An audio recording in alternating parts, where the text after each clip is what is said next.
बताएंगे? और जो विपक्ष का कहना है कि जीरो बजट है, आप लोग इसको चौमुखी कह रहे हैं, कैसे डिफेंड करेंगे इस बजट को? कौन सा हाई पॉइंट है जिससे वो जो प्रोजेक्टेड विकास दर है कि सबसे तेजी से बढ़ने वाली हम अर्थव्यवस्था बने, वो मुमकिन हो पाएगा? रविशंकर जी।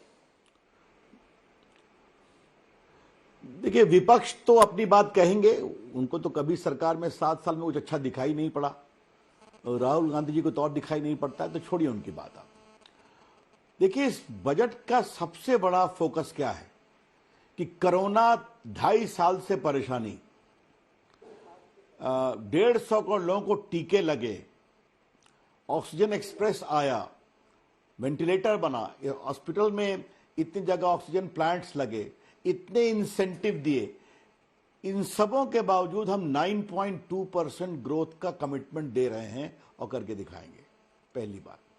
और दूसरी बात जो आपने बात कही, इतना अधिक खर्चा करने के बावजूद कोरोना के दबाव और महामारी के प्रकोप में हमने जनता के ऊपर कोई करों का बोझ नहीं दिया है। इस बात को समझना बहुत जरूरी है। इसे कहते हैं प्रॉपर फिनेंशियल फिस्कल मैनेजमेंट, कि इतने बड़े 135 करोड़ के देश में इतने लोगों को टीका लगाया, ऑक्सीजन एक्सप्रेस लगाया, बाकी व्यवस्था की, पीएम केयर फंड से इतनी चीजें हुई, इसके बावजूद हम लोगों ने जनता पर कोई करों का बोझ नहीं लगाया। ये हमको लगता है इस बजट की सबसे बड़ी एक जो इसका फोकस समझना चाहिए। दूसरी बात है, ये आम बजट नहीं है, वैसे तो बजट है इस साल का।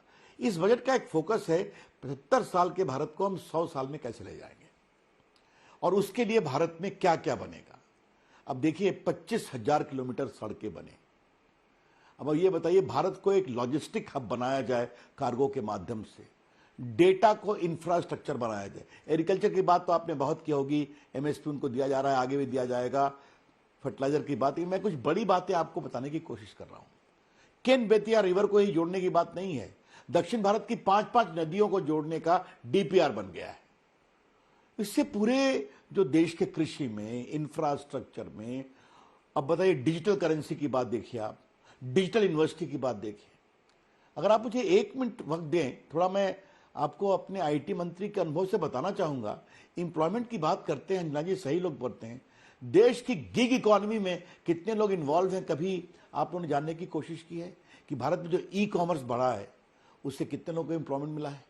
भारत में ये जो पूरे आपके आजकल होम डिलीवरी सर्विसेज चल रही है, आपको मालूम है इस कोरोना काल में बड़ी बड़ी आईटी कंपनी ने लाखों लोग को अपॉइंट किया, क्योंकि भारत में आईटी का स्कोप डिजिटाइजेशन के कारण बहुत भागा। जब सड़क बंद, हवाई जहाज बंद और रेल बंद, तो डिजिटल माध्यम से देश चल रहा था, ये आपने भी देखा है।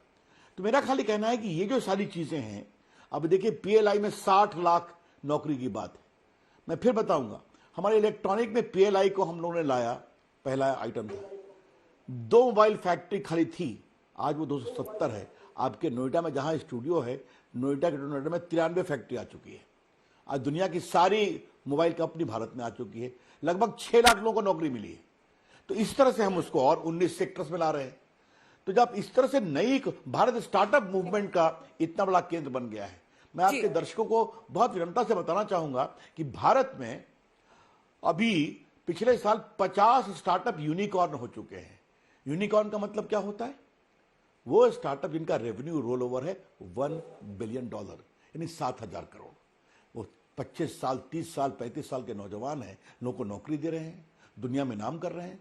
तो मेरा आज भारत स्टार्टअप में दुनिया का 3rd बिगेस्ट इकोसिस्टम बन चुका है। ठीक है, इलेक्ट्रॉनिक मोबाइल मैन्युफैक्चरिंग में 2nd बन चुका है। तो मेरा खाली कहने का मतलब क्या है कि डिजिटल इंफ्रास्ट्रक्चर, फिजिकल इंफ्रास्ट्रक्चर, सड़क, हाँ एक बात और बोलना भूल गया, डेटा को अब इंफ्रास्ट्रक्चर बना दिया गया है आज के बजट में। डेटा का मतलब क्या है? भारत दुनिया का बिगेस्ट डेटा सेंटर बनने की संभावना है। मुंबई में एशिया का सबसे बड़ा डेटा सेंटर बना है। Data cleaning, data improvement, data innovation, तो ये सब जो नई इकोनॉमी आ रही है, इसमें भारत डिजिटल यूनिवर्सिटी की बात, डिजिटल करेंसी की बात है। तो किसानी भी है, सड़क भी है, लॉजिस्टिक भी है, क्लीन एनर्जी भी है। इसके साथ साथ भारत को भविष्य में और कहां ले जाना है, उसका एक बिल्कुल रोड मैप इस बजट में है। श्रद्धेय रविशंकर जी, आपने अपने ओपनिंग कमेंट में ही हर मुद्दे पर लगातार बोली है। अब मुझे अनुमति दे कि मैं जल्दी जल्दी 3-4 सवाल हैं उस पर जल्दी से। बतौर आईटी मंत्री सर, आपने बात की डिजिटल पुश की, डिजिटल करेंसी को लेकर, क्रिप्टो करेंसी को लेकर सरकार रेगुलेटरी कुछ तो नहीं लेकर आती है, रेगुलेशन लेकर, लेकिन वो एक तरह से वैलिडिटी दे देते हैं जब वो 30% टैक्सेशन की बात कर देते हैं उससे होने वाली कमाई पर, 1% टीडीएस पर। इसको किस तरह से देखें सर? एक रेगुलेशन ही ले आते जिससे कम से कम लोग इसकी झांसे में ना फंसे, उससे वो बच पाए, लेकिन ऐसा नहीं होता है, आप सीधा टैक्स कर ले रहे हैं। इसका जवाब बहुत सीधा है। अगर आपने सुना होगा, वित्त मंत्री को सदन में भी बोला गया है, पहले भी बोला गया है कि क्रिप्टो करेंसी के बारे में अभी स्टेक होल्डर कंसल्टेशन चल रहा है, अभी उस पर कोई फैसला नहीं हुआ है। आरबीआई का डिजिटल करेंसी आरबीआई का है, क्रिप्टो अलाउ करना है कि नहीं उसके लिए रोज विज्ञापन बड़े बड़े आते हैं, आपके यहां भी लोग सोशल मीडिया पर पोस्ट करते हैं, लेकिन भारत सरकार ने फैसला नहीं किया है। क्योंकि क्रिप्टो को लेकर के लैटिन अमेरिका का मॉडल है, बाकी जगह बहुत तो विरोध करते हैं, तो स्टेक होल्डर कंसल्टेशन चल रहा है कि हम डिजिटल एसेट अलाउ करें, क्रिप्टो करेंसी अलाउ नहीं करें, यही बात है, उस पर अंतिम निर्णय होना है। अब ये जो टैक्सेशन है वो क्या है, जब डिजिटल एसेट की अनुमति हो जाएगी, तो ये दुनिया डिजिटल की है, तो आप तो बहुत अनुभवी पत्रकार हैं श्रद्धा मना, तो आप जानती हैं कि वो तुरंत में उसका एसेट क्रिएशन हो जाता है। तो आप कहेंगे कि साहब आपने इस पर कोई टैक्सेशन का रीजन नहीं रखा है, तो आज बजट में इस बात का प्रावधान है कि it will be subject to 30% taxation once the digital asset in whatever form is given legal validity. इसका यह मतलब हुआ। डिजिटल रुपया क्या आएगा सर? आपको एक वक्त पर डिजिटल भैया के तौर पर जाना जाता है, डिजिटल रुपया क्या ला रहे हैं, और ये ऑनलाइन जो हम पेमेंट्स करते हैं उससे कैसे अलग होगा? क्या ये सरकारी क्रिप्टो टाइप की चीज आ रही है? क्या है ये डिजिटल रुपया? सरकार क्या ला रही है? ये सरकारी क्रिप्टो होगा क्या? पहली बात आपको थोड़ा बता दूं कि भारत का डिजिटल स्वरूप डिजिटल इंडिया से कैसे बदला है। हमने 400 स्कीम भारत सरकार और प्रदेश सरकारों की गरीबों के लगभग 42 करोड़ अकाउंट में 17 लाख करोड़ रुपए भेजे। गैस की सब्सिडी, किरासन की सब्सिडी, राशन की सब्सिडी, मनरेगा पेमेंट, बचाया कितना? 1,70,000 करोड़। यही तो है डिजिटल इंडिया। अभी जो देश में इतने लोगों को कोरोना का टीका लगा है, आपको भी लगा होगा, आपके मोबाइल पर उसका संदेश आया है कि नहीं आया है कि आपको टीका लगवाना है, सेकंड टीका लगवाना है? उसका सेंटर ये है कि आपने अपने को रजिस्टर कराया। तो ये भारत में 150 करोड़ लोगों को, भारत के लगभग 118 करोड़ मोबाइल में, जिसमें 75 करोड़ स्मार्टफोन है, लोगों को खबर जाती कि नहीं जाती है? अभी जो कोरोना आया तो इसी मोबाइल और डिजिटल माध्यम से बच्चों की पढ़ाई हुई या नहीं हुई? भारत का फिनटेक आंदोलन दुनिया का बिगेस्ट आंदोलन बन चुका है, जो यूपीआई के माध्यम से काम चल रहा है।